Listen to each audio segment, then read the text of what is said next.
আসসালামু আলাইকুম, সবাইকে পবিত্র মাহে রমজানের শুভেচ্ছা ও অভিনন্দন। আপনারা দেখছেন অ্যাডভোকেট সাইফুর রহমান নিজ এলাকায় গাছের পরিচর্যা করছেন। পরিবেশ রক্ষায় আমাদেরও উচিত নিজ এলাকায় গাছ লাগিয়ে পরিচর্যা করা দরকার। গাছের ছায়ায় গল্প করব, মিলেমিশে দেশ গড়ব।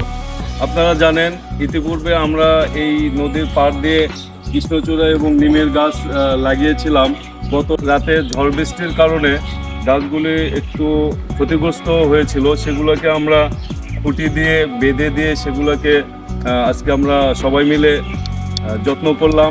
আমরা মাননীয় প্রধানমন্ত্রীর যে 50 কোটি বৃক্ষরোপণের যে কর্মসূচি নিয়েছেন সেটাকে বাস্তবায়নের লক্ষ্যে আমরা কাজ করে যাব ইনশাল্লাহ।